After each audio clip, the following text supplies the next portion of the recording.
Good evening, everyone, and welcome to the latest episode of TXR. Happy Cinco de Mayo to my friends down south. I hope you're all having a good festive time there.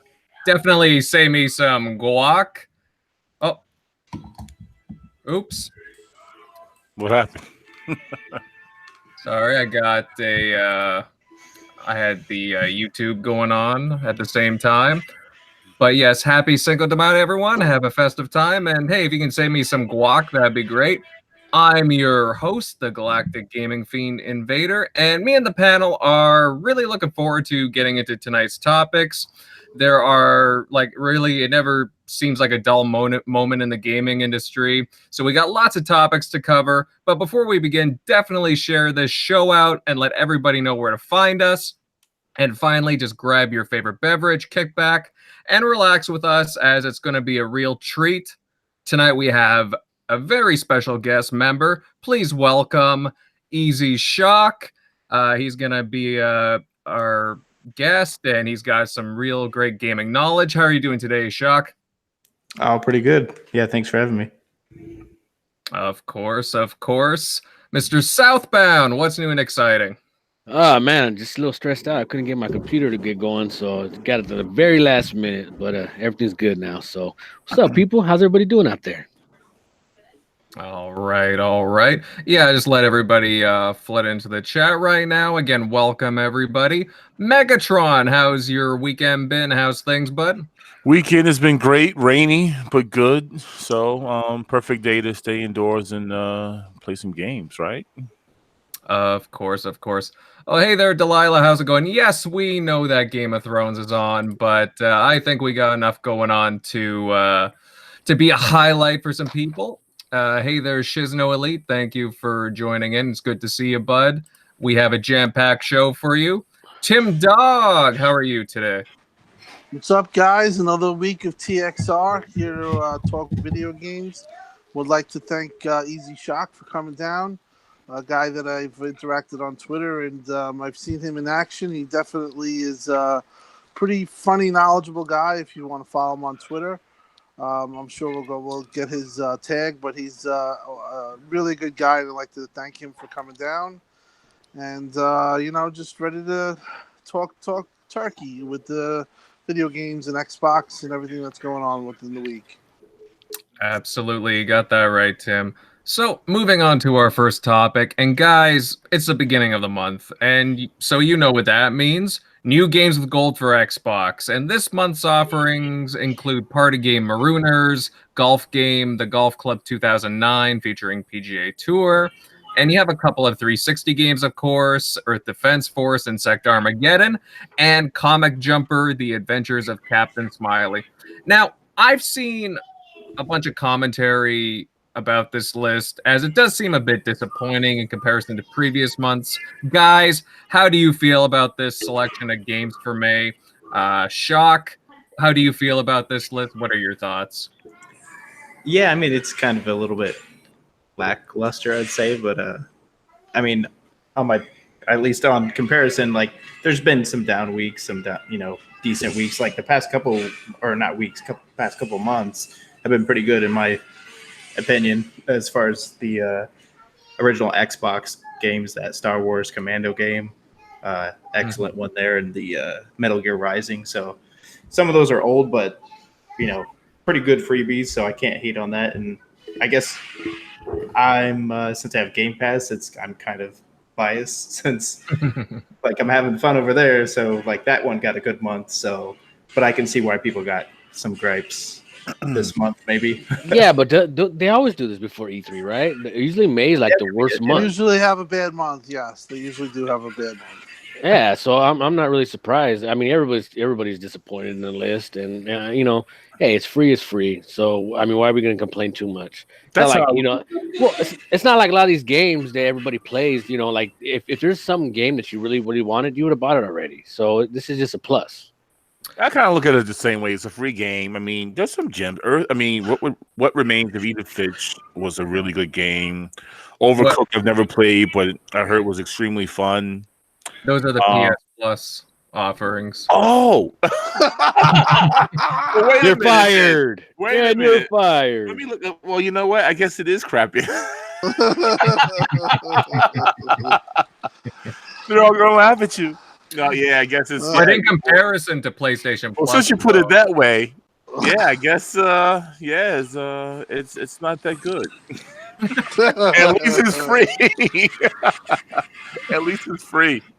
well, I'll say this, guys, like, you know, we all have different tastes, right? So what might be a treasure to you might be crap to somebody else, and so on and so forth. In my opinion, it's the 360 games that shine here. Earth Defense Force, Insect Armageddon. It's very arcadey. The graphics are kind of dated, I'll admit, but it's a fun game. It has a pretty good fan base for it. And Comic Jumper, I've had since it came out. It's a really awesome, excellent twisted pixel game. The humor is great. The levels are fun. I suggest everybody download it once it becomes available later on. My problem with games with gold is that I just find it to be so inconsistent. Sometimes we have months that are, they hit it out of the ballpark, and then we have months kind of like this where we're like, they gave us this. What is this here? I wish that they were, spread out better, if you know what I mean. And isn't this the first month that they are charging more in the UK? I suppose so. Yeah, I remember. Yes. I feel like it's a bad time having a bad month of gold and then upcharging 10 there. But really, there's leveling off to the competition. Mhm. Sony's been charging that rate for like 2 years. So. No, absolutely. I realize, it's hard to please everyone, but yeah, when you make a point like that, it's true. Some people, like, again, in the UK, they got, what is it, like an extra $10, something like that, or £10? Yeah. Yeah. Yeah, that's quite a big chunk of change per month. That's not anything to really gloss over. So, I wish that they were better with that when you're talking about, like, for example, I played a bit of Marooners before we came on here, and it's a fun little game, but it doesn't really offer very much. Like, within 20 minutes, 15 minutes, I was like, that's it. It's just a little party game that you just kind of screw around with. But even for a party game, it doesn't really offer that much. Only has like a few modes here and there, and that's it. So, I feel kind of underwhelmed here. I know that we all have other games to play, but in comparison to PS Plus, I mean, I don't know, when you got games like What Remains of Edith Finch, which I played last month, and it was really well done, and Overcooked is a great co-op game. I find myself liking the PlayStation Plus offerings more this month, personally, but Yeah, I think it's pretty easy to see that Game Pass is kind of having an effect on Games with gold. Yeah, I think that if you get a chance to get a big game Pass is gonna always get that game. So, and Sony only has 2 games now, so they're kind of like buckling down and getting 2 pretty good games, which I think people would rather have than have 4 obscure games. So, is it a down month? 100%. And it's a down month, but it's something where next month they can hit it out of the ballpark, like Invader suggested or was saying, and it could be okay. So it's up and down, and I think it's going to be the rest of the way. It's going to be like that. They could definitely do better with the 360. I feel like those shouldn't be that hard to get now since they're old, and those are permanent. You get to keep them forever. So yes. They could easily just like, hey, let's at least those old Xbox games, like those at some point should be all on gold at some month. Put like Jade Empire. People were like, oh, okay, it's a decent month. Like, yeah, it's true. Absolutely. Like, they should, a lot of the gems from the 360, they should get over just automatically, all the big heavy hitters. Like, yeah, and that's just spread everything out, Like, I find that while obviously, again, different tastes for different people, you know, they could do a lot better with their offerings, and obviously Game Pass has a lot, as Tim was alluding to, has a lot to do with it now. I don't know, guys. Do they need to tweak games with gold, do you think? Do they need to give us more games? Should we be allowed to, oh, I don't know, choose from other offerings? I don't know. Do you think that they need to do something else with the service? It's probably going to go away. If I were to guess, I would think Games with Gold is going to go away. You know, just so they can make more money with the Game Pass. You already see how, you know, the trend, and the games are getting worse and worse, and Game Pass is getting better and better. So it just shows the priority that they're focusing on. Well, I could see them doing that if they add xCloud functionality to Xbox Live, which I think is a kind of I wouldn't say likely, but I would say 50-50 that might happen. And if you're getting xCloud functionality and the ability to play all your games remotely at no additional charge other than just your Xbox Live fee, that's a win to me. So I don't think that they should end the games for gold because it's still a nice thing to have, but they can improve it. And I think, I think that they will. I just feel that they're just really kind of focused right now on Game Pass, and that's pretty much where the mindset is. And going forward and moving forward, how Xbox Ultimate is going to play into all this is also a big question. To see what's bundled in and what's what. You know, the big thing is are they going to charge for xCloud? And I'm leaning that they're going to kind of bundle it in, and they're going to make it a part of the experience of playing games with Microsoft. I don't see them charging any extra for it. The people would riot. I'm sorry. You know, they're charging for Game Pass and Xbox Gold, so I just don't see it them adding an extra but charge. Like PlayStation Now is charging. You know, why aren't the same? But at the same time they're getting killed on it. So why are they going to repeat history? I mean, it's like just like last show, we still have to see what Stadia is going to do too, right? I mean, we have to see if they're going to. I'm pretty sure they're going to charge for their service as well. So I mean, it's not going to be too early. It's still too early. Yeah, I don't think it'll be free. So, oh, absolutely, guys, absolutely. And speaking about Game Pass too, and moving on to the latest Game Pass additions, and entering into the Game Pass deck, we have Wolfenstein 2, the new Colossus, Wargroove, Tacoma, Descenders, Surviving Mars, For the King, Black Desert, Lego Batman 3, and finally The Surge. Again, Game Pass just keeps adding games in. So do you guys think that this is a good selection entering in? Are there any here that you are really looking forward to try or that you've played before that you could recommend? Well, at least I know Game Pass isn't on PlayStation. But Wolfenstein's, it's a good game. You got Wolfenstein. I heard got a lot of great things about Black Desert. The Surge is like a Dark Souls type game. I can't remember who made that. Is that Focus Home Interactive? And there's my daughter chiming in. But yeah, I think it's decent. I mean, you can never go wrong with Game Pass. Mm-hmm. Like, to me, the Surge looks really cool. I know it's been out for a couple of years now, but I just always kind of dig the aesthetics, and I really want to give it a go before the Surge 2 comes out. I think that's within this year or next year. I could be mistaken, but I just really dig the whole sci-fi aspect of it. It's like a sci-fi... Dark Souls, like... Yeah. I like that, too. So it seems really interesting to me. Otherwise, like Wolfenstein 2 seems pretty cool. I've heard mixed things about Tacoma. Surviving Mars seems to get a lot of praise for whatever reason. Yeah. And there's a lot of filler here, but still, I mean, you know what? There's options here, guys, and I do like that they keep adding this stuff. And it just seems like Game Pass is so successful now. Yeah, definitely, for sure. Do you think they had to it was like a trial and error run for, like developers to jump on board with it? Like, oh, okay, you know what? Because it seemed like the first few months or first year of Game Pass wasn't that good. And now this, like the last few months, it's just like popping. Yeah, well, they keep adding games that were a little later in the generation. Wolfenstein 2 is a fantastic game. I played it to finished it. Really, a lot of ups and downs in the game, but it's a great game. And people, if you haven't played it, use the Game Pass and play it because it's a good game.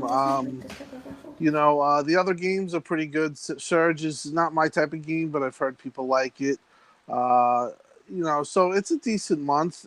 Again, it's they keep adding these games, and they're supposedly adding more games at the end of the month. So look out for that.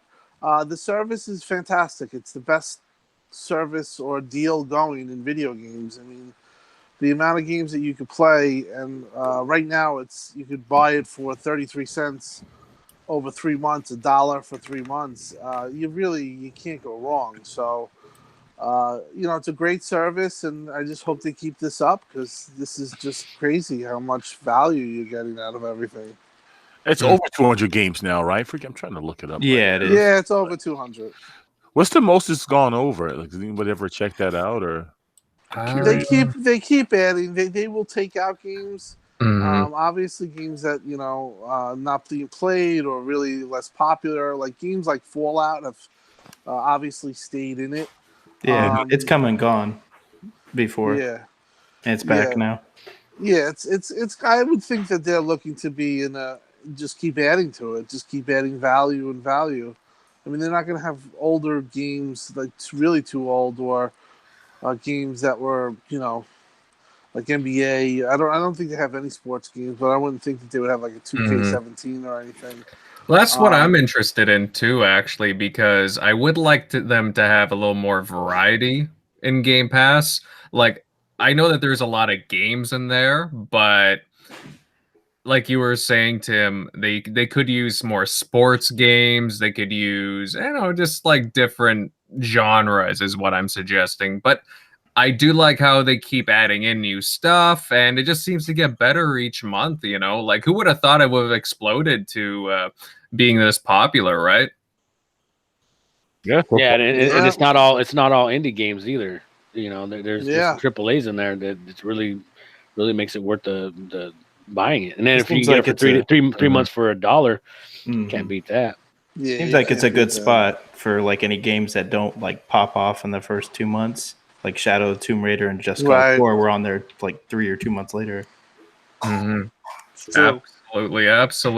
Well, yeah, it'll be interesting to see what comes by E3 and the next month and so on. It's definitely exciting if you're in Game Pass. I've been enjoying it. Everybody here seems to be just really liking their offerings. I would personally love to see Microsoft put more of their original titles on there, like backwards compatible original Xbox games, so on their legacy stuff. But hey, hopefully in time that shows up.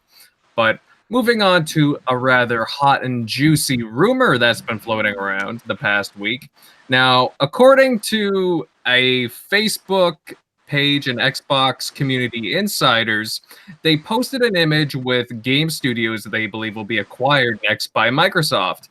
And those 3 studios include Crytek, IO Interactive, and Relic Entertainment. Now, obviously, guys, we're nearing E3, and sometimes things leak early, or stuff is just made up entirely, right? Just to hype up people and then throw people off. Now, guys, what are your thoughts here? Could this be genuine, or do you think it's fake? Timmy, you're the resident expert. Well, I think me and actually Megatron, we were talking to Delilah last night. Props to her because she brought some good points up. I think it's safe to say that the most rumored studios have been IO and Relic. For the fact with Relic, I've heard, and this is something that I've heard, and it's definitely something to consider, is that they want a studio in charge of Empires, Age of Empires. They value that IP and Rise of Nations, and Relic is the perfect signing for that. And I mean, Invader, Relic has been teased for the longest time So I think that one makes sense. And IO, there's been a lot of pointers to that too. So I think that those two, legitimately are to be considered. Now, when we get to Crytek, like we were talking last night, it seems too good to be true, or it seems like they might have been a bigger studio. But within further looking at it, Delilah actually went over some of the stuff. They have trimmed down a lot. So they probably don't have the debt that they were carrying. They also had pulled, it looked like this game Showdown was once considered a multi-plat, going to PS4 and going to Xbox One and Windows.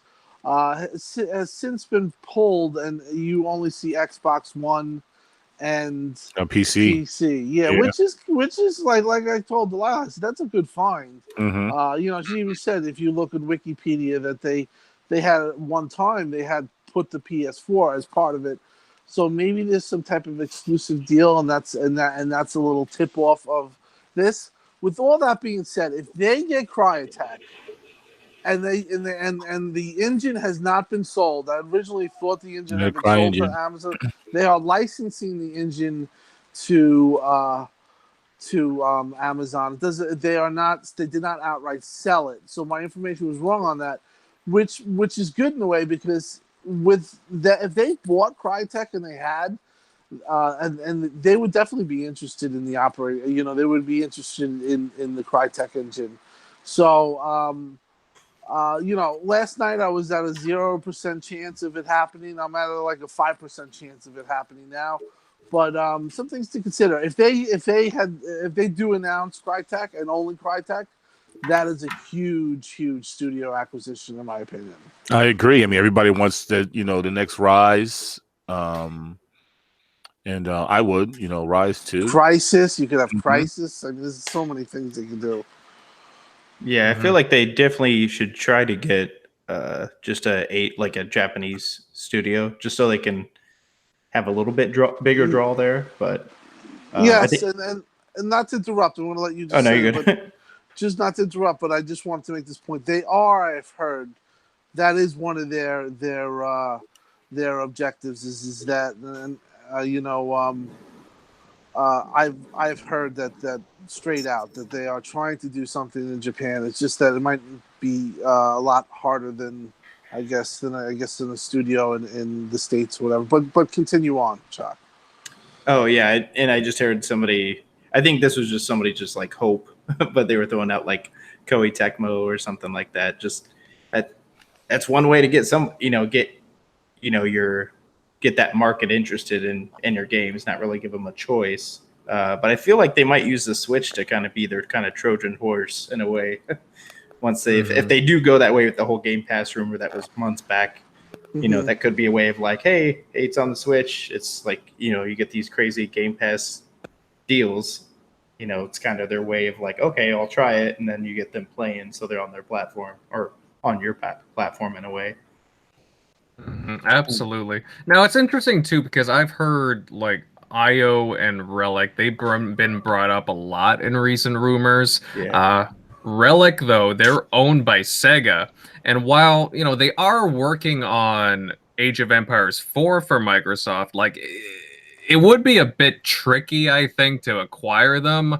Like it just like IO Interactive, they're just a private company themselves, but Relic are actually owned by another company. So, like, I don't know exactly. That would just be a little harder, in my opinion, to do. I'm not saying it can't happen, but it's a little trickier than some people think for that to work. But there are a lot of pros there. I mean, Relic are in Vancouver, and they're right by the Coalition, for example. That would work out well.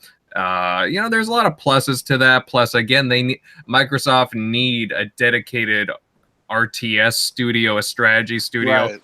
And I remember Phil bringing it up a couple of years ago that when they have bought Rise of Nations, they wouldn't just buy it and not plan to use it, for example. So, take that with a grain of salt. Crytek here are obviously the most interesting case, the most interested studio brought up here. They have worked obviously with Microsoft in the past. They're the makers of, as people have said, the Cry engine. They did Rise and Crisis. So, you know, a couple of really key games there.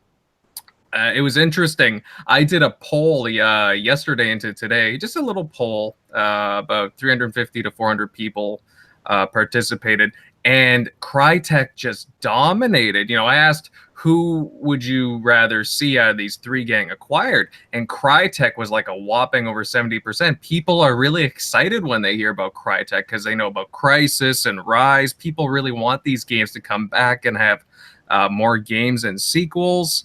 But you know, there's a lot of other stuff too with Crytek. Like, for example, it's a big studio. People don't realize, but they're 3 studios with about like 500 staff. That would be a lot for Microsoft to acquire.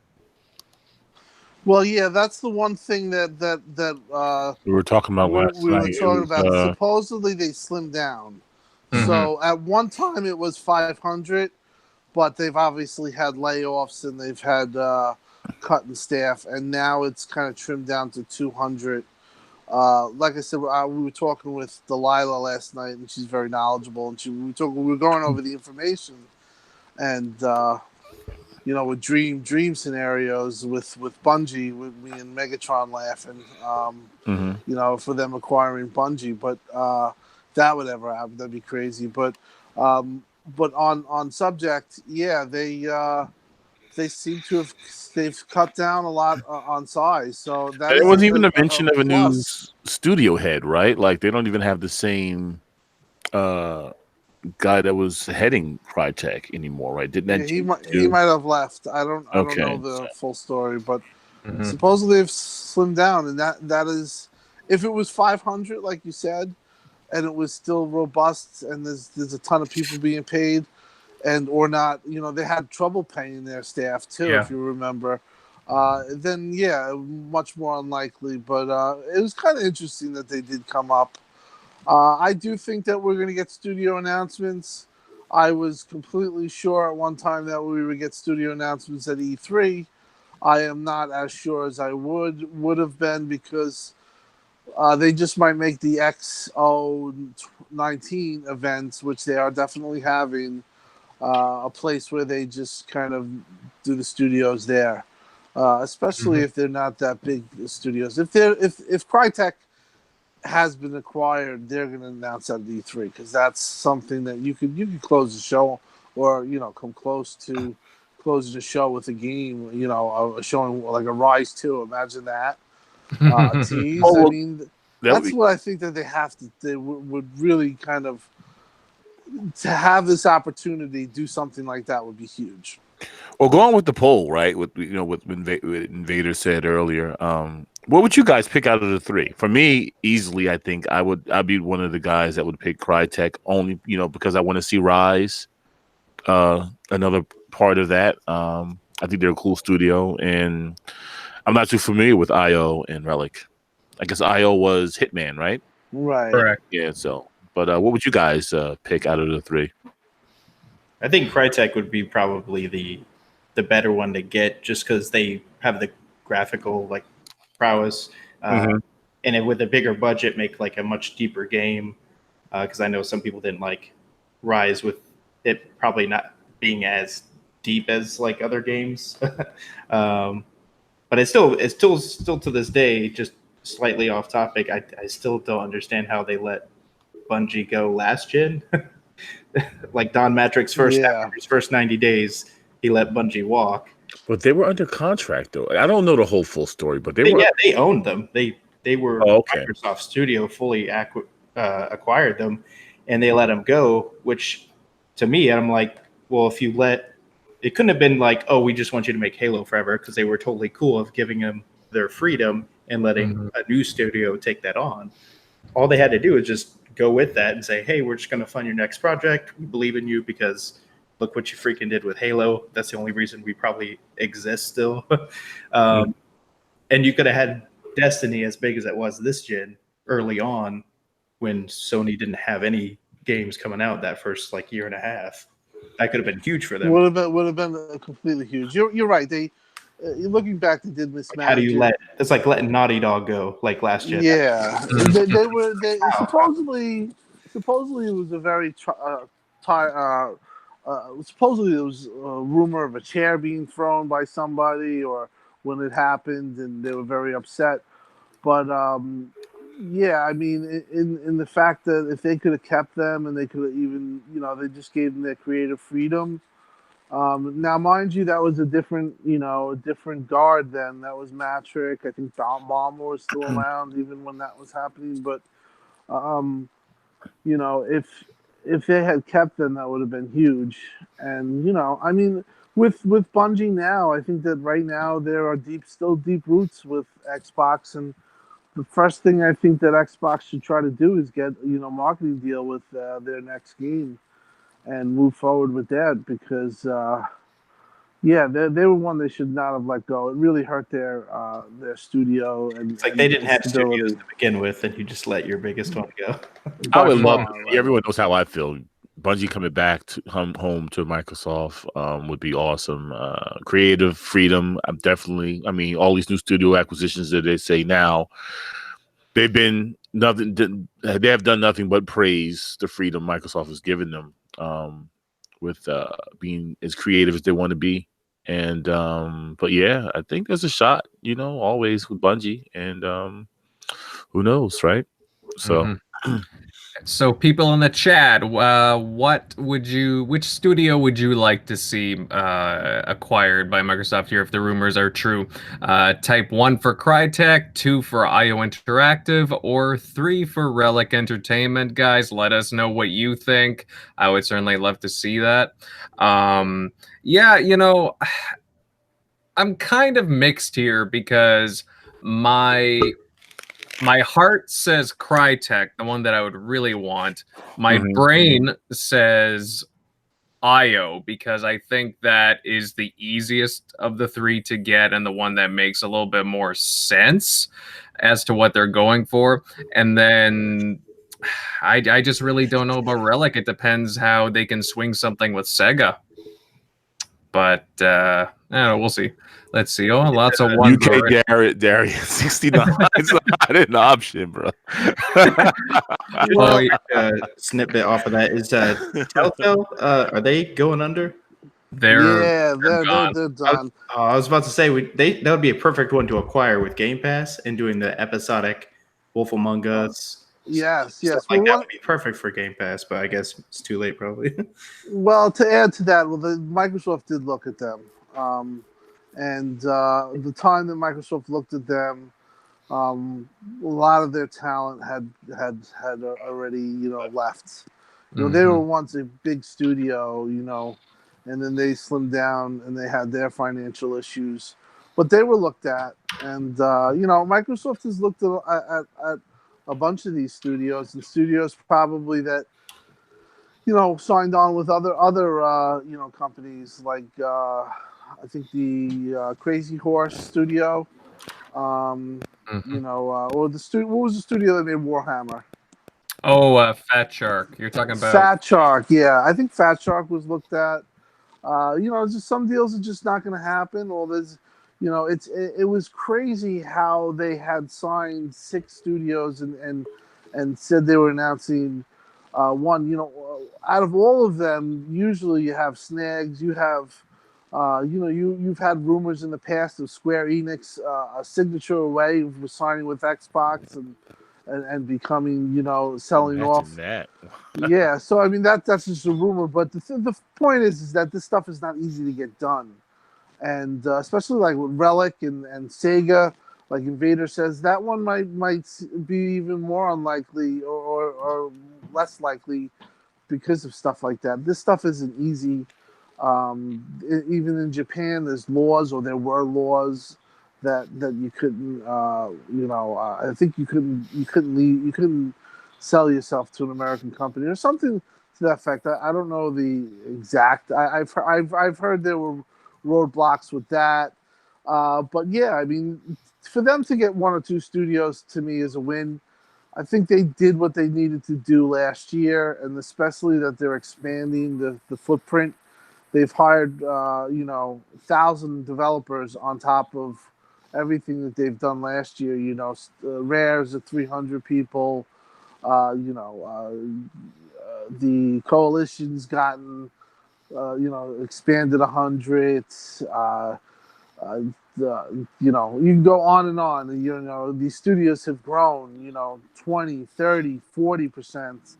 And when you have that much talent and you have bigger studios, you're going to get bigger games. So I'm really happy with the direction that Xbox and Matt Booty has been delivering so far, and it's going to be exciting.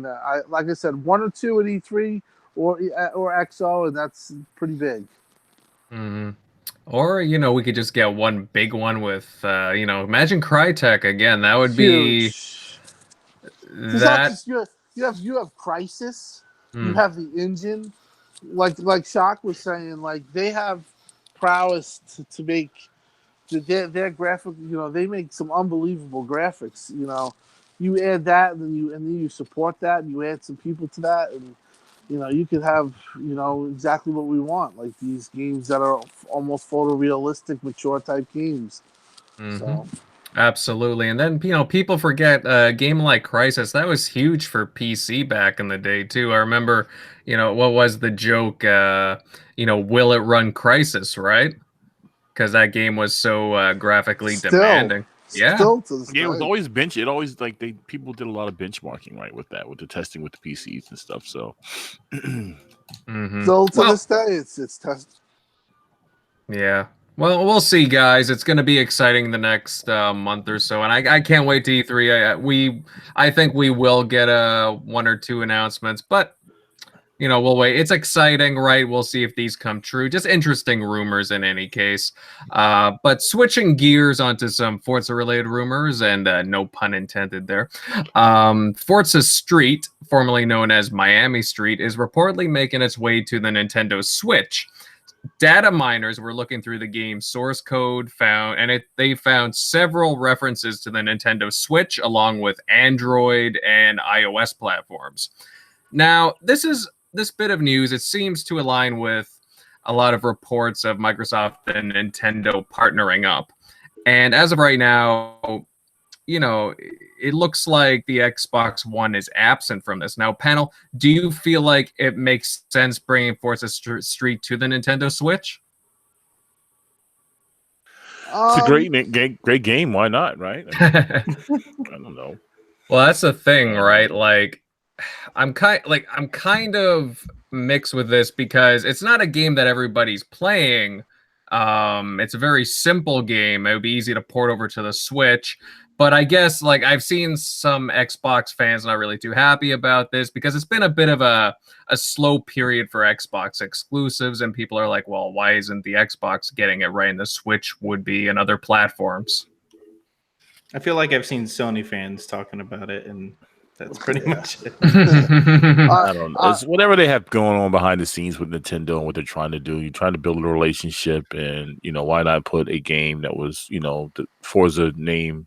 The brand itself is extremely popular. Why not try it on their hardware, see how their fans take it, and just go from there? I mean, you're going to probably have cross-play with, I guess, mobile, handheld, and probably the Xbox. I wouldn't be surprised if it's... this game's coming to the Xbox. If it's coming to the Switch, it's coming to the Xbox. Again, it's a game made for touch phones. So you're interacting. You can't even with steer. Control. So yeah, you can't absolutely. Even steer. I want to know who is playing on their TV and their Xbox. maybe I could see with xCloud, like when you're on your phone in the future. But as far as just Xbox console, if you have Forza Motorsport or Forza Horizon, no one's like, I'm gonna go play Forza Street, and tap level buttons. up in that, and not steer. I'm going to prove you. Absolutely. It's a very good point, and that's just some of the stuff that gets thrown around. A lot of times, it's not by Xbox fans. I mean, it's like complaining about Halo Spartan Strike not coming. Remember that game that was a cell phone game. I mean, these games like Gears Tactical, they're going to come to Xbox in some capacity. It's just that, let's be honest, these games are, and especially Forza Street, they're made for cell phones. They're made no for. one talks about Mario Run not coming to the Switch. Yeah, exactly. So Absolutely. it's. I don't think it's a big deal, and I do think that we might get some type of $6 freaking cheese Forza Street game on Xbox storefront, and it's not going to be a big deal anyway. It's not the real Forza. I could see it working out for the Switch just because it is that portable kind of a touch screen interactivity. So to me, that would make sense. I could see why Microsoft would want it on there.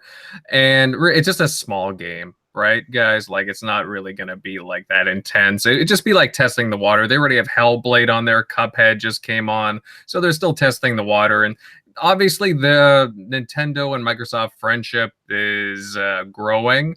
I'm kind of curious to see if we'll see some kind of an E3 thing with Nintendo and Microsoft. That would be really interesting to see them both on stage. Let's see who we got in the chat here. TruthX7, thank you very much for joining us. Louis Fonten, thank you very much. UK Dazarus, thank you for joining, bud. Michael Monkey Punch in there. Thanks for joining. We got Toby. Oh, yeah, lots of responses to Rise. Man, people really like Rise. Oh, Toby mentioned Supermassive as a possible acquisition. Yes, yeah. I heard them, yeah. Oh, yeah. That would be pretty interesting. Are they the ones that did, what was that? Until Dawn, I think it was called? Yeah, they were definitely for Sony. It might have been Until Dawn. Yeah, I think it was them. Yeah. Well, that'd be interesting. That always caught my eye. The whole B horror movie thing. Oh, it looked pretty cool to me. But moving on, guys, and going on to what I would call a surprising announcement. And Epic Games has announced that it has purchased Rocket League studio Psyonix. Now, Rocket League has been one of the phenomena of this generation, basically coming out of nowhere. And Epic has been making aggressive moves recently, especially with its challenges towards Valve and Steam. Do you guys feel that Psyonix is a good buy for them?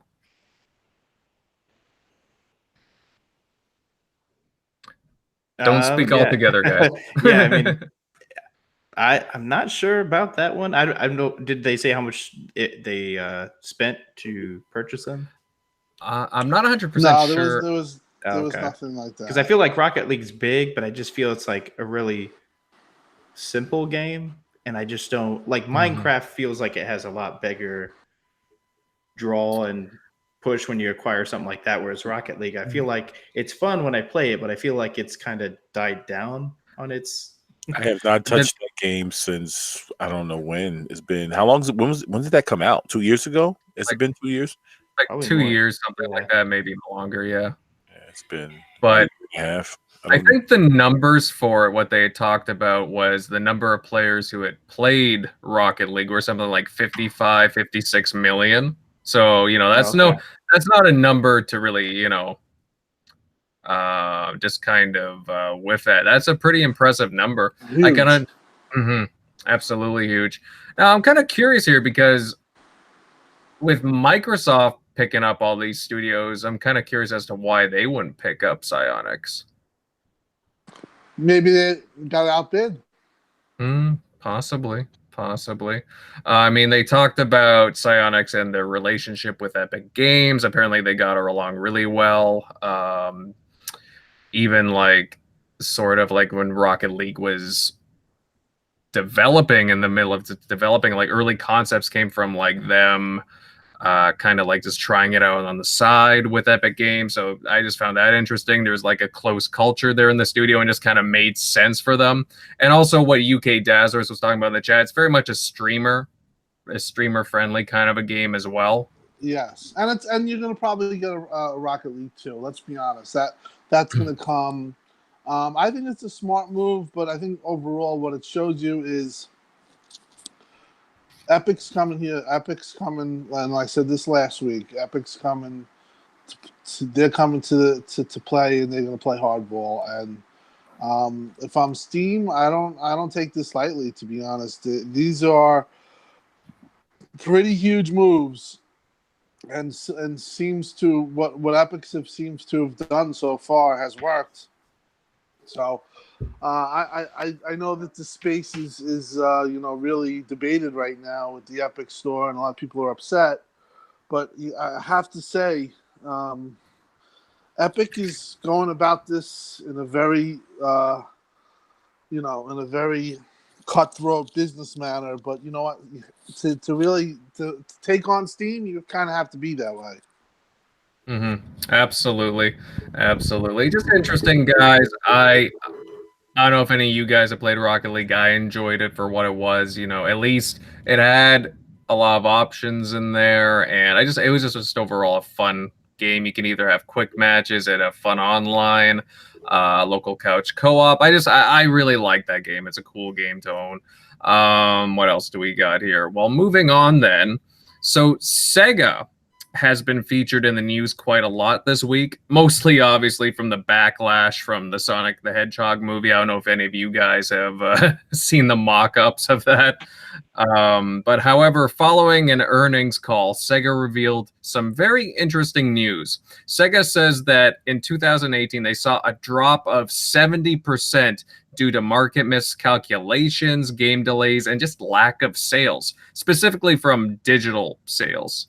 And now in response, Sega states that it will focus on core properties, core IP, and they may throw in a remaster, re-release or two here or there and bring more key franchises overseas. So panel, with this news, do you think we'll see platform exclusive titles such as Yakuza, Judgment, and maybe like Fist of the North Star, Lost Paradise come over to Xbox? Why not? I don't know why they didn't do it in the first place, unless I mean, they're putting all these games on Sony, right? I mean, they're not paying for any exclusivity, right? So yeah, and they're so similar platforms. It makes no sense. Make your money. Stuff like that never makes sense to me, unless they lose so much money porting it over to Xbox because I guess the interest is not as high. But I feel like how much work did they really? I feel like they'd make back any money they port it over to a similar, architecture. Yeah, exactly. It doesn't really seem like that lot of work just to do a port over, right? Like it doesn't. I just always wondered about that. Maybe they didn't think the demand would be there, but then again, I've seen all kinds of responses from Xbox fans. Hey, can we have Yakuza and other titles? Because I want a lot of these Japanese games, because that's what the Xbox platform seems to be lacking, is JRPGs and so on. Supposedly, according to the report, the strategy reaffirms its new games will come to all systems from PC to mobile and even next-gen consoles like PlayStation 5. They didn't specifically say Xbox, but that could just be because the next Xbox hasn't been revealed yet. But there is a lot of hope here, and I've seen, there's just such a yearning for more Japanese games on the console, right? Yeah, 100%. I think that the writing's on the wall with this. It's these games that were exclusive this generation that really helped Sony. Persona, Yakuza's series, which I think would sell well on Xbox, to be honest. They're going to be coming to Xbox, and it's a good thing because we need these type of games, and we are lacking in them. I would think them announcing it on an E3 floor, briefly even, just to show that they're, the games are coming to. Xbox. He was just there too. Yeah. If you think about the time, timing, he was just there, and then now all of a sudden you get this report. It would be huge if they could announce, the Sega support there, because that's just exclusivity is a huge selling point, and we all know that this gen proved that. And if they can get those back in there, or just get them in their slew of games and Game Pass and everything, be huge. Yeah, and I think that whole stigma of like Xbox players don't buy these Japanese titles, it's completely unfounded and just made up. You just look at the 360 for one. Yeah, some of those games were selling just as well on the 360 as let's not forget Final Fantasy X and X-2 are on the Xbox. I still can't believe it. I haven't played it yet, haven't had the time, but I had to immediately buy those games. And yeah, I'm still in awe. Like I can't, I never thought that would ever come to Xbox, but they're doing something behind the scenes. They want these Japanese centric games on Xbox. So they're making a statement. Oh yeah, absolutely. And then if you look at, I remember last E3, they had, there were quite a few statements. When Devil May Cry 5 was on stage, everybody was like, whoa! Yeah. And that was a really impressive game for them to show off. I remember when Jump Force was showed off as well a year or two ago. And Code Vein, still waiting on that one. Yeah. That's correct. Everybody was surprised when what game? Yeah, Kingdom Hearts got shown off last year, and it was just like, wow, they're really trying to court them, really getting the conversation started with the Japanese games. And I don't know, there's just a certain appeal for that, and they do really make some great games. I'm just glad to see them courting them more and being more open and bringing them over to the platform, right? Because as a gamer, I want a wide variety of games to play, and thankfully they're starting to court these Japanese developers. Thankfully, like Devil May Cry 5, ooh, great game. I just played that a month or two ago. Awesome, guys. Awesome. Check it out. I think this could be really smart for them if they get, like with Game Pass, get some of these Japanese games that maybe are more niche and don't like break, records out the gate, like some of the AAA games do. Get some of those some exposure after at least a few months. Get those on Game Pass, and those could blow up because more people will try them when they don't have to drop $60, $40 to try it. True, very good point. Absolutely, just another one of those things that you want to see the games there, and I'm glad to see that they're bringing them over.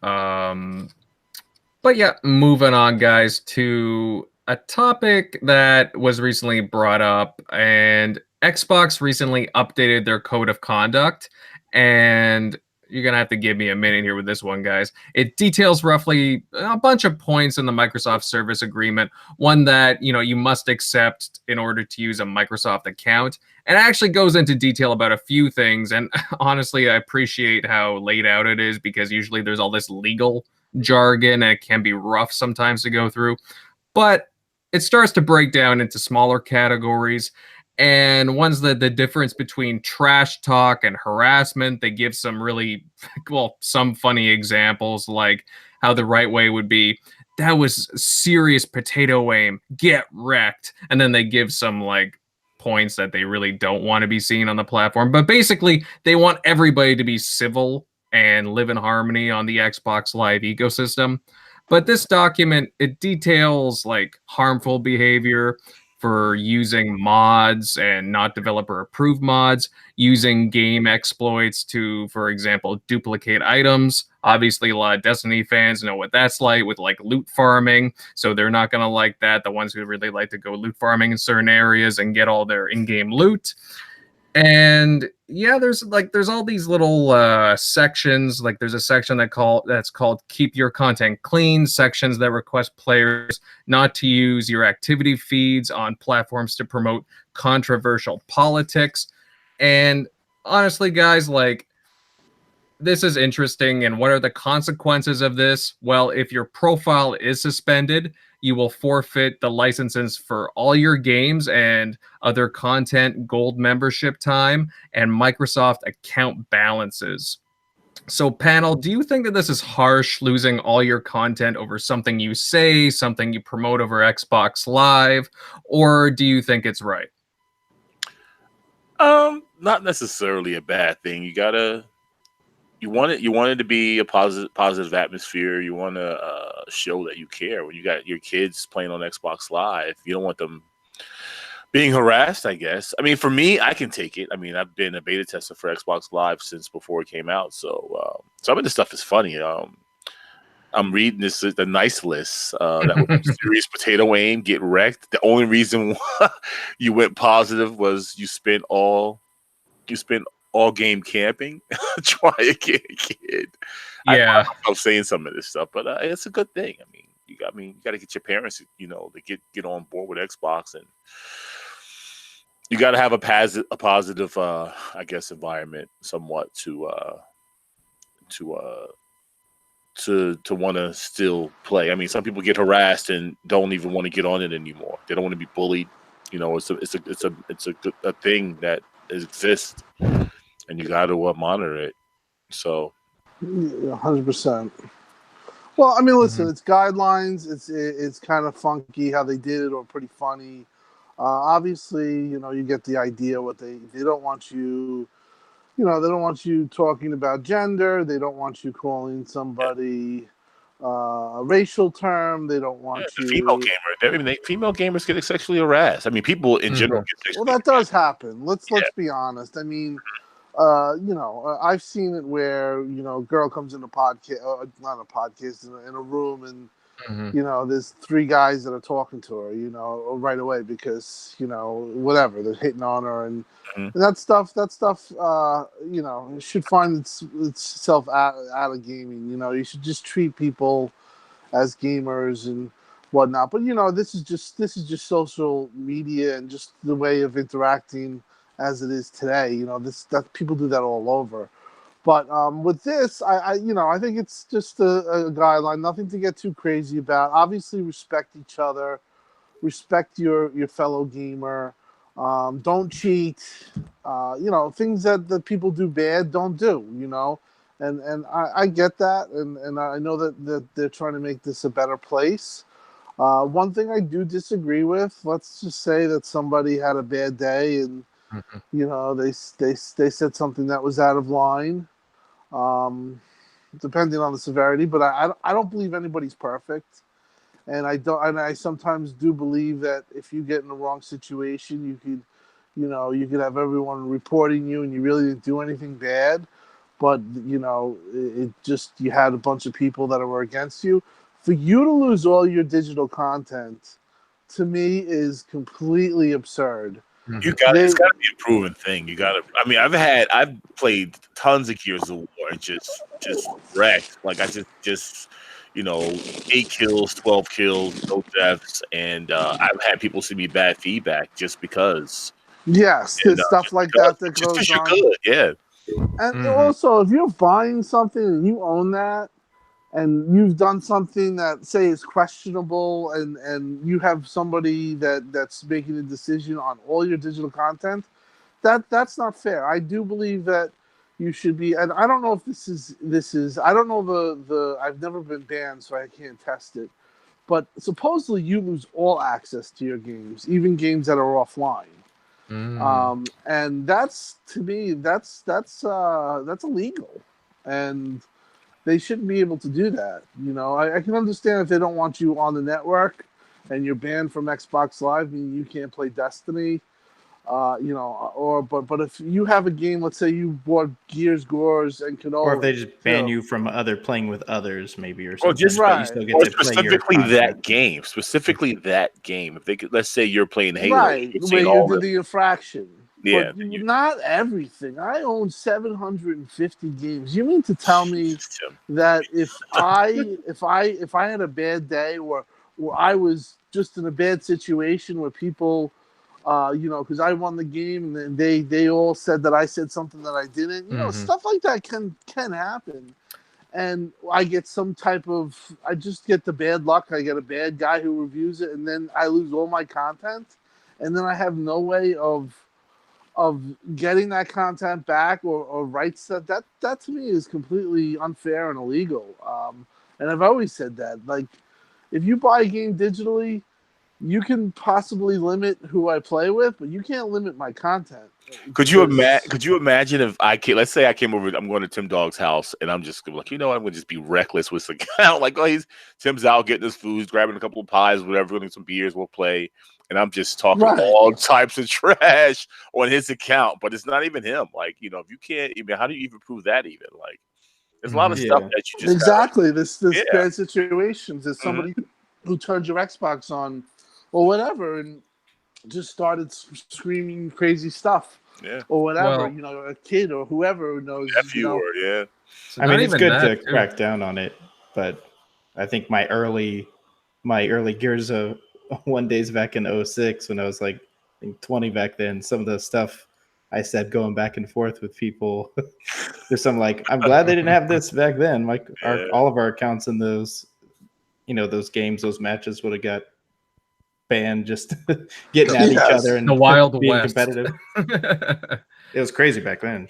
Oh yeah, I remember the lobbies in Halo 3. Ooh, they were rough for Call of Duty. Oh man. yeah. Well, some of it's online. You could always watch on YouTube. It's pretty bad, But pretty gruesome.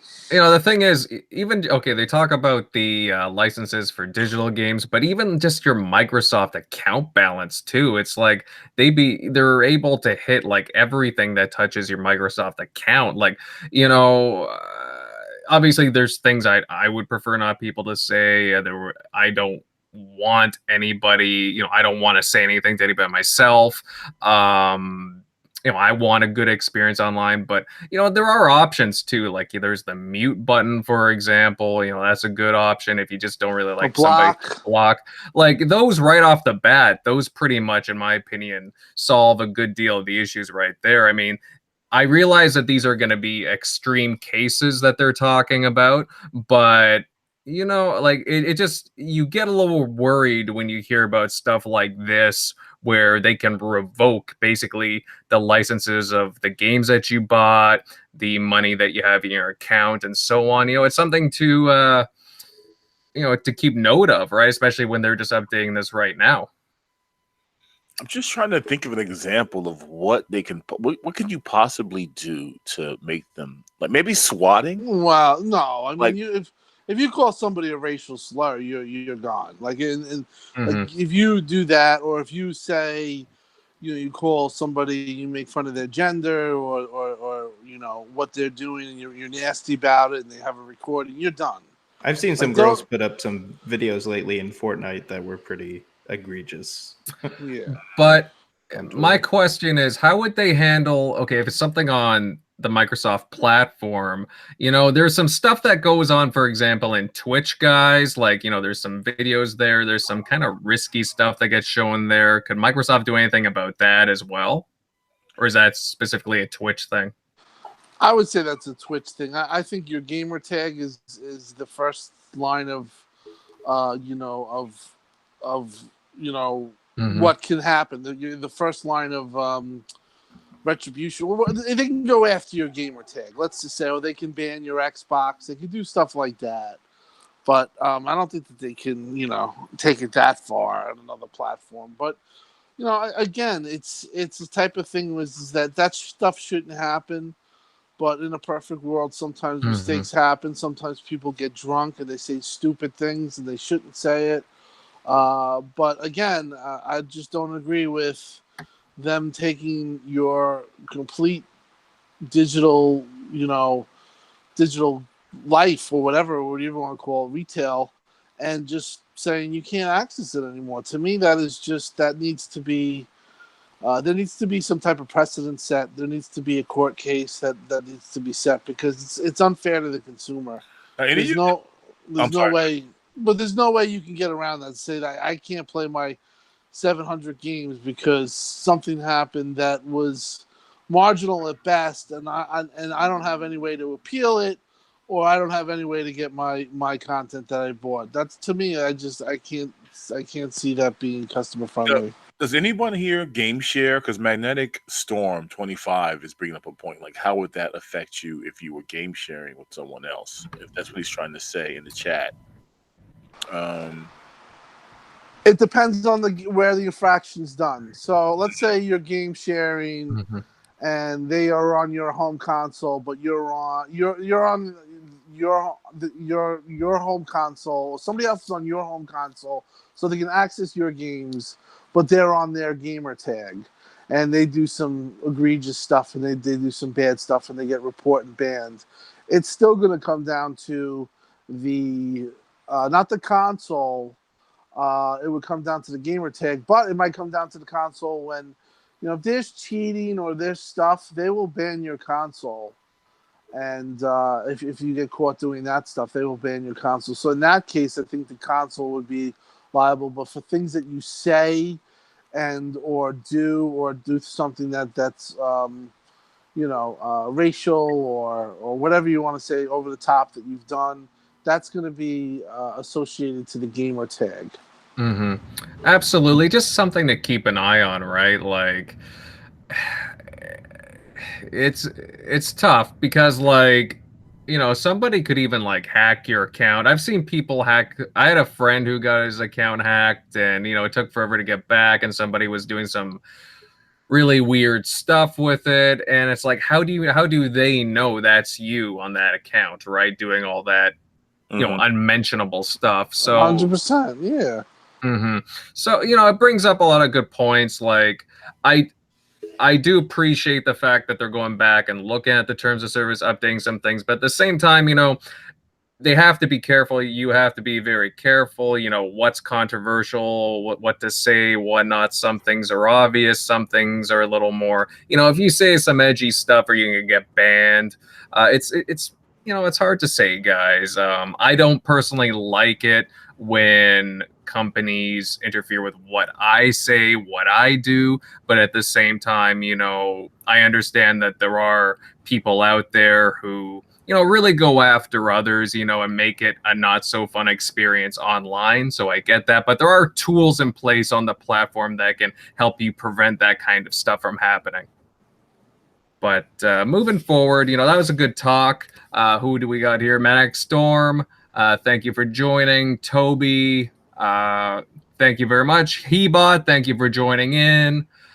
Great show, guys. Thank you very much for joining in here.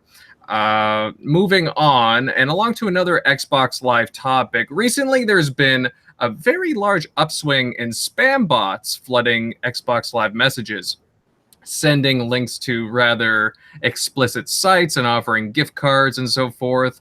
And when it's just really viruses, for example, links to viruses. Obviously, Xbox Live is important for Microsoft as it's the heart of its online gaming efforts, especially going forward. Panel members, would you like to see Xbox do more to curb this? Because it does seem to be kind of a growing nuisance, and they really do need to protect us from these kinds of things on the platform. What are your thoughts, guys? I've only had 1 or 2 times where I've had like some weird message come up on Xbox Live. Hey, you want to be my girlfriend or a boy? some weird thing like that. But I just usually just ignore it and just kind of chuckle and keep it moving. So it doesn't bother me per se, but. Well, it's just kind of annoying, I find. Like, out of nowhere, I've gotten like 2 or 3 messages like that just out of the blue, asking like really, really random stuff. And I don't know, just weird. Like, all of a sudden, it's like somebody's flooding the spot. Hi, they've had these issues. They've had these issues on and off. They seem to clear it, and then they get it to go away, and then a new system comes where these whatever you want to call them, bots or mass bots, it comes about, and then you get all these, you get group messages, or you get these messages all over the place. So it's something that I do think that they actively work on. But there's always people working there out to try to fish and get your information, and they get your information. That's the sad thing is that this stuff might not affect anybody on this panel or even anybody listening to the show. But there's people that aren't that tech savvy that they see something and then they get lured into it, and then all of a sudden they're giving their password away and they're getting phished. And that's not a good thing. So yeah, it stinks, but like I said, they usually get a handle on it. It's just these things come in waves from what I've seen through this generation. Absolutely. Now it's interesting too, because now currently in the Xbox Insiders program, there's a message request section being tested to separate the messages from unknowns. So that'll be a really useful function going forward, actually, when you think about it. Yeah, that would definitely. help a lot. Mhm. I will say, just having because I don't get on my PlayStation as often, but I swear there's one like every time I check. There's like, oh, it's like Yeah, they some have the same random problem. picture. It's like when you get a friend request from this like hot model picture, and it's somebody you don't know, and they're saying like lewd stuff. I have one on there, like I swear, like every month. I'm like, I never seen it on Xbox yet, but on PlayStation, I've definitely seen it. Mhm. Yeah, Absolutely. they've had their problems too. I've seen the ones that annoy me are the group messages where you get like a group of them or whatever, and they go on and on. You have to cancel them out, and you have to clear it up. But the message request system seems to be something that could be good, because I hate randoms and unknowns. Sometimes I get people that I don't like when somebody asks me to go into chat and I have no idea who they are, and I'm not even friends with them. I kind of, I think I can turn that off, but I don't like that when that happens. It kind of just, if I know you, send me a request, but if I don't know you, you shouldn't be sending me a request or asking me to play Minecraft, in my opinion. Yeah, well, you gotta watch out. Like UK Dazarus says here, he'd said some stuff, so watch out for links from UK Daz. All right, guys. um, but moving on, guys. This wasn't in the topic list, but recently there was the whole Sonic the Hedgehog movie fiasco. A lot of people were upset. There's a lot of backlash with the way that the character was represented in the movie trailer. And do you guys feel that gaming movies based on games, why do they tend to be set up for failure and just don't seem to represent the games that they portray? Why do they just seem to fail the way that they do? Because they don't really seem to present the games well. They don't really seem to do a good job of telling the games. And it looks like the director is going to be going back and redoing Sonic the Hedgehog. How do you guys feel about gaming movies in general? Some of them are okay, I guess. I mean, I just kind of take it for what it is. That Sonic one, though, that trailer. I mean, Jim Carrey's cool. He's funny. But that little blue thing did not. It's not what I would imagine Sonic would look like. So I'm glad that they're changing it. But let's say like the movie Doom, that was okay. Some of the was it not Tomb Raider. Resident Evil movies were pretty decent. Mm-hmm. I don't know if it really matched up well with the game per se, but they were still entertaining. So it was just. Well, they ticked off a lot of boxes. They did a lot of things right. Regardless of how, I guess, they interpret the movies, they were still pretty competent the way they were presented. They were done very well. That's why there's been several of them made, as you said. They were decent movies. Whether they were done well in Resident Evil is another story. But when it comes to Sonic the Hedgehog, I get the feeling that Sega was like, what the heck is this? And, had to get involved here because it was really embarrassing. I didn't even recognize the character from the Sonic the Hedgehog. I'm like, who is this? Who the heck is this? And then I see Jim Carrey as Dr. Robotnik. Like, what is this? Yeah, he does look like a rat. And within 20 minutes, people had better mock-ups of it themselves. They're like, oh, wait, yeah, we should have just done that. It's recognizable because you see that and you're like, people don't recognize it. People recognize those mock-ups that people did. Like, oh yeah, that's Sonic. I couldn't believe it because you got like Gangster's Paradise, Coolio blaring during the entire trailer, and then you got this unrecognizable Sonic, and it's just like, what are they doing to this franchise? It looked like him to me, but it just wasn't what I would imagine. Like, it just looked freakish. Like it was funny in itself. I would just laugh if I saw that. If I went to the movies to see that, I would just laugh as soon as he popped on the screen because it was just. Yeah, it was pretty bad.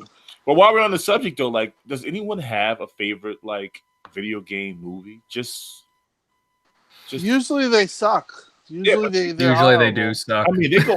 I remember Mortal Kombat. Remember Mortal Kombat? That Street Fighter. But after a while, it's become so cheesy that like I'll watch Mortal Kombat now just because. Do you guys Maybe- remember the Super Mario Brothers movie? Yeah.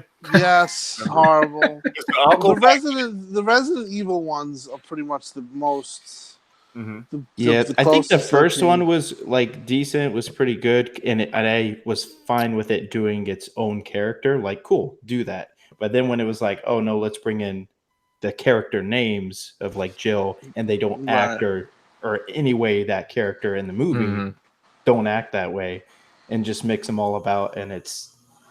I'm like, now I hate it. I mean, Like these first go one's back a long time. I mean, I'm an older gamer. You got. I mean, ET was a disaster, of course, right? So that's got to be the first one that I could think of that they tried to make him, a game. They try to make a game because the movie was good on that. and then But that was the one they buried all the ETs. Remember that? They yeah, buried they the found it. cartridges.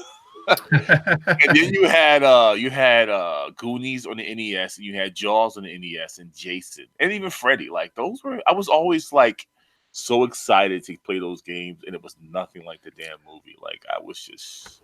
Do you guys remember the Doom movie with The Rock? Yeah, Yeah, I remember that. I enjoyed that though. I didn't think that was that bad of a movie. I mean, what did you guys think? It was a good action movie. I just didn't really. I don't know. They need to bring back those Riddick games. I like those back in the. Yeah, I remember the Riddick. They were like a movie. They played it off as like a movie. They had some of the actors. I forget one of the guys' names, but But just there seems to be a lot of video game inspired movies coming out. Rampage was out last year. Coincidentally with what The Rock was as well. Yeah, I did not see that, but I was interested. I know Gears is actually supposedly has a movie. Minecraft has a movie. Minecraft I guess and Halo Detective has that. Pikachu's sort of one. Yeah, it is. Yeah, I guess that one probably has the most promise. I think. right. Anyway. I remember the Probably. Prince of Persia movie. It was Yes. okay, but it wasn't like great by any means. Oh yeah, Need for Speed. Remember with what's his name? Yeah. Yeah. What yeah. was the one with the girl? It was a Tomb Raider, or it was Tomb Raider? Oh yeah, with made- Vikander. I forget her full name. Yeah, but, it was horrible. Warcraft. I saw that, and that was lackluster. hmm Then you have games about. You had movies about video games, like the End Game. No, it's not called. Was it called the End Game? What was it called? They were like out of space or something. It was just like this kid was like great at like gaming or something. And he just was just. Oh wait, they're shooting an Uncharted one, aren't they? hmm I Are forget- you yeah. talking about? Oh, sorry. Megatron. Are you talking about the Wizard? That's an older game. No, this is something that came out in like 2016, I think. I think I got the name all wrong, to be honest. But the Wizard, I saw the Wizard with Fred Savage. Yeah. Hey, The Last Starfighter was about a video game, and that's probably my all-time favorite one. If you guys saw Oh. that one, Oh, I own that one. That's I a have it good one. digitally. Yeah, that was pretty good. So One movie based off of a game that I do enjoy that I own. It's guilty pleasure, I guess you would say. I don't know if it's any good. I just kind of have a soft spot for it. Wing Commander, actually. I remember that one. I remember that too. Is that with Freddie Prinze Jr.? Yes, it is. Oh, wow. Yeah, that's why it's a guilty pleasure. I don't know. I just enjoy it. It's a fighter movie. I don't know. I just kind of like it. Got a soft spot for it. What can I say? What's his face from Scooby Doo and Scream? I forget his name. I know.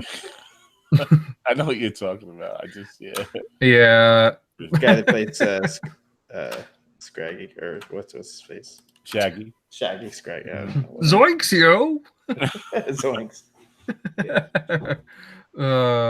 But no, like it's just a shame that there aren't like a lot of good, high quality movies based off of games these days.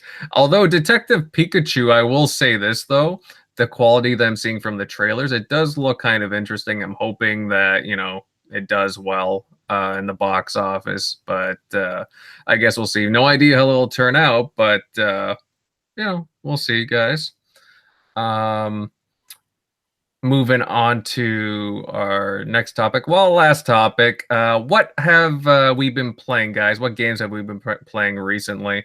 We'll start with you, Shock. What have you been playing this past week or so? I think Sekiro. I've been trying to finish that, and I got that on the PC because I figured I needed all 60 frames, all the help I could get. And I think God of War.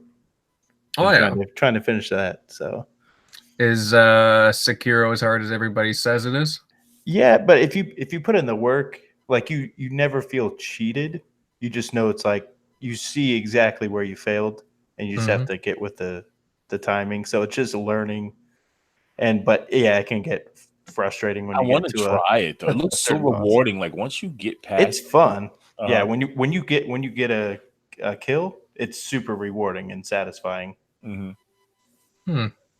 Like I'm not like super into those games, but that they do attract me to them. So I'd be curious to check out Sekiro. Maybe if it goes on sale, I'll give it a go, or hey, maybe it'll come to Game Pass. Who knows? But no, that's cool. That's cool. Megatron, what have you been playing these days? Honestly, even from the last show, I supposed to had played World War Z. Got the game new at launch and had absolutely no time to play. Actually, I played yesterday at 2 a.m, talking to Tim, hanging out with Tim and Mama Sita and Delilah, and we were I played Guns, Gore, and Cannoli 2 for a couple of hours while we were hanging out in the group chat. But other than that, unfortunately, just busy life. Hopefully this week I'll have more time to play. So how is Guns, Gore, and Cannoli 2? It's good. It's fun. Fun, easy to play. And I love those type of side scrolling shooters. Grab the gun and just pull the trigger and just go through the map, and it's easy to play. Well, I played the first one. I thought it was a pretty fun side scroller. Good, it was a good script, good interesting story. I like the world personally. It's fun. Tim, what have you been playing the past week? Well, basically, I had a week where very busy. The only thing I really played was NBA 2K19. Hoping the Knicks get Durant and I can modify this roster. But yeah, I finished Mortal Kombat. I finished the story mode, and I did a couple of tower tutorials. Highly recommend that game. But yeah, pretty much pretty crazy week, and I'm looking forward to E3's coming, and hopefully we get some big games announced. I'm really looking forward to the bigger games at the end of the year. Gears, Ori, even though it's not a bigger game. Halo Infinite. Yeah. I'm excited to see what they do with that battle too, just to see. Yeah, I hope that's good. Try to make of it. Well, we still need to see gameplay.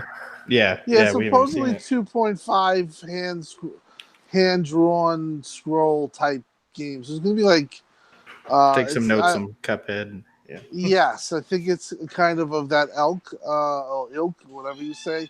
But yeah, I really had a down week as far as we were actually last night.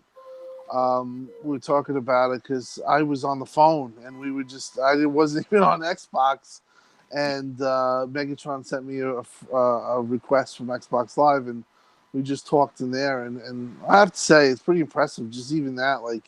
We were just, I wasn't even on Xbox, and I was talking to Delilah. We were all talking talking about E3 plans and going over stuff. But yeah, I mean, I'm gonna try to get back into Exodus.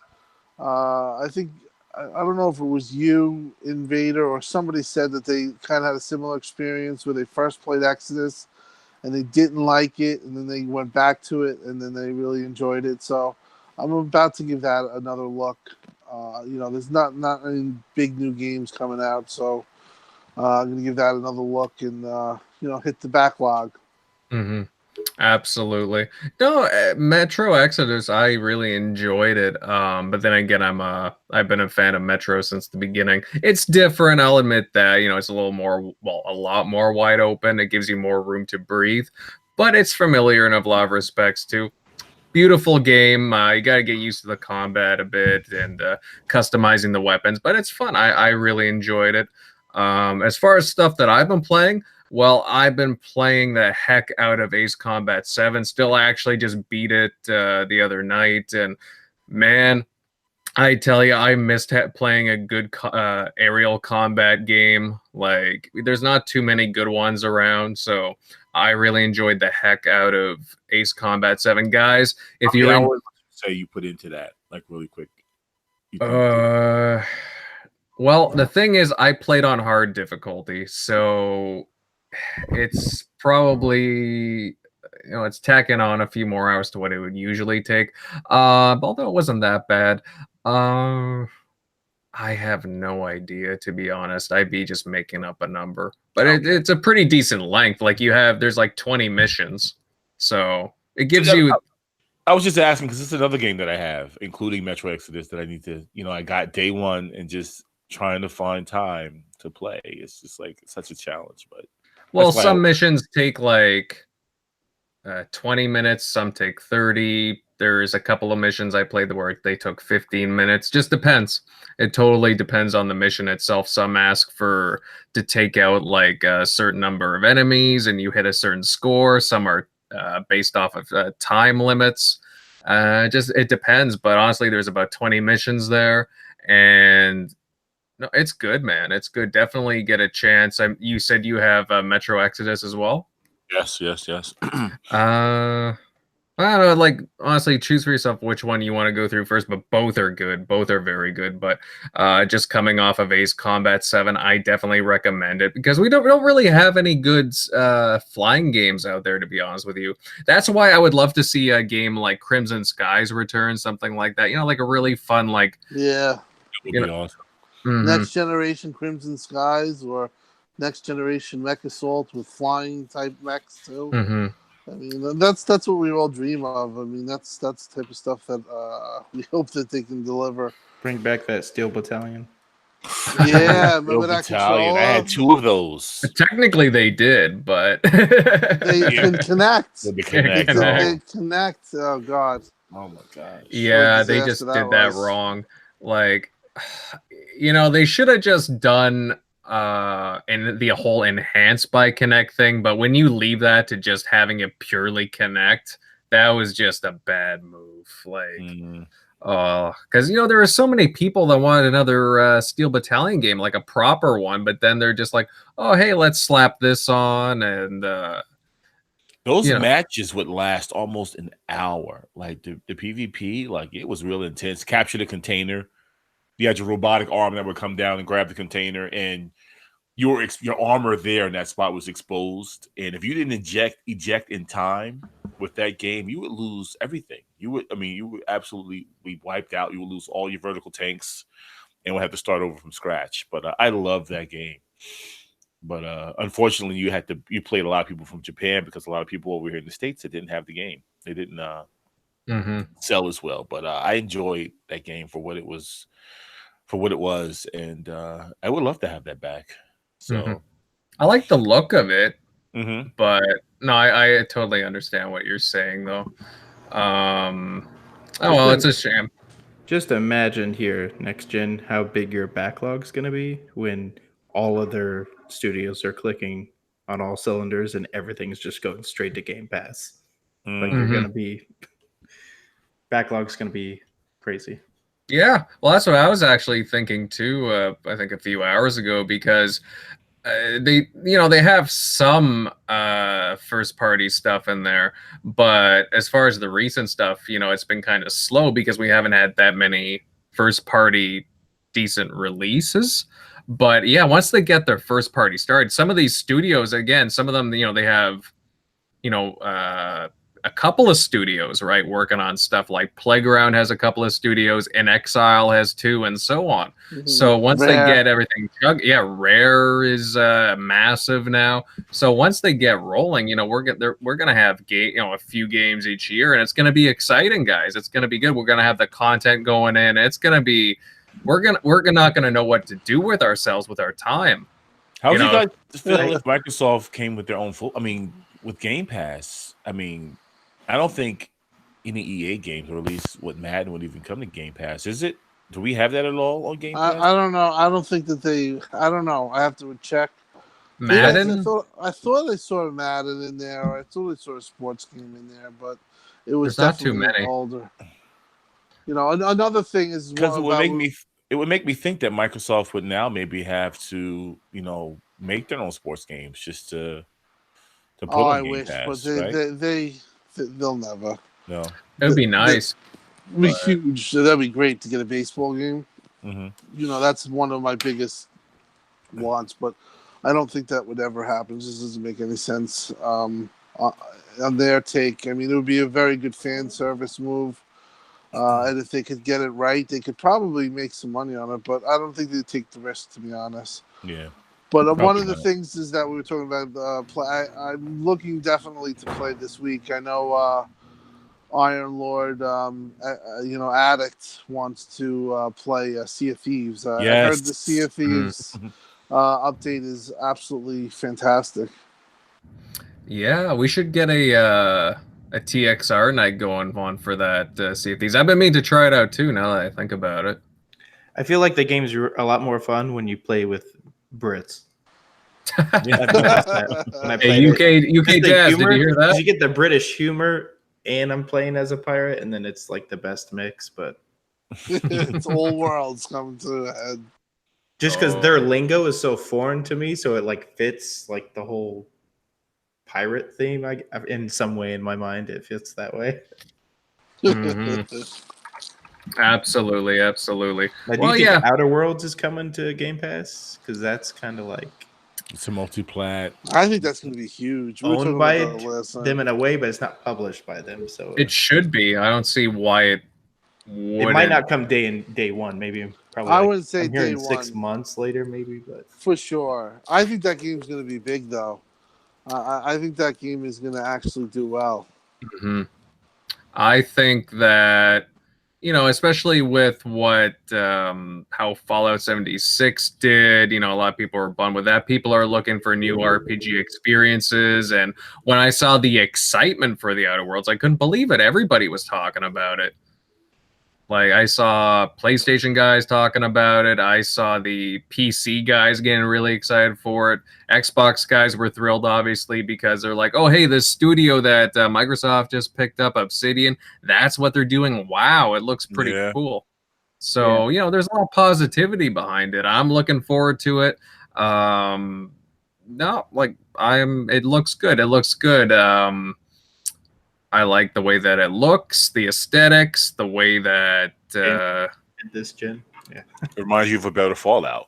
Yeah, and they even had that in the original trailer. They're like the original creators of Fallout. Yeah, no, that's true, and it just looks exciting to me, and I'm just excited to explore another world personally. Plus, it's nice for Xbox to finally have more RPGs coming out too, because we haven't really had very many. But after a very lively show, guys, with a bunch of really interesting industry topics, this show has now come to a close.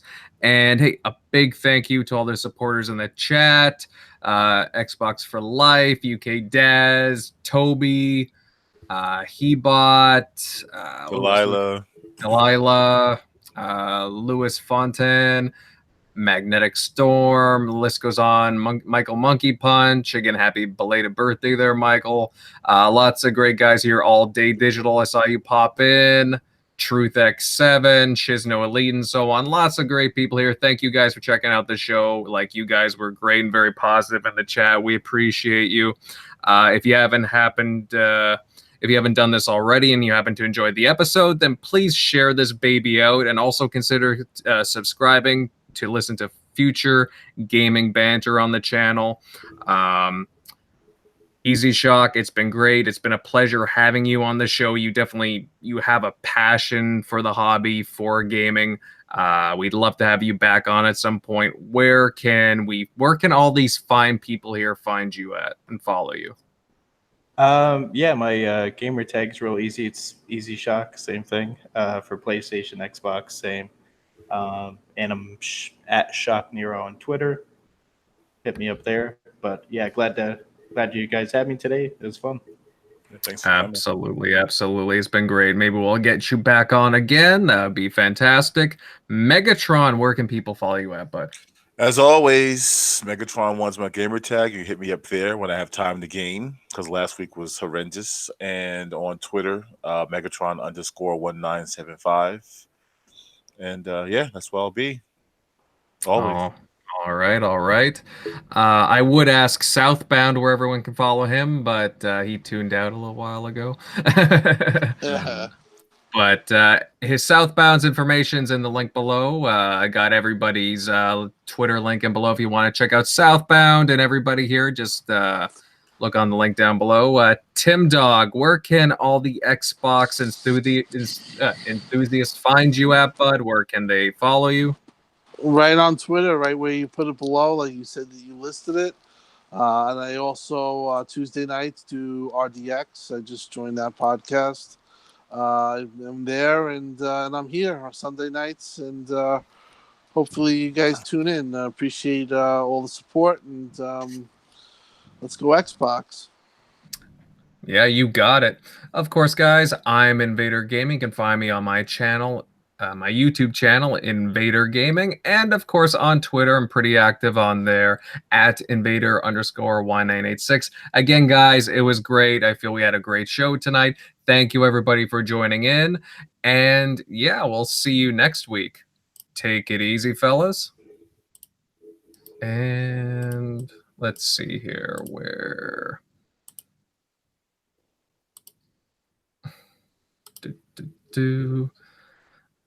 When you close the windows, we're still live.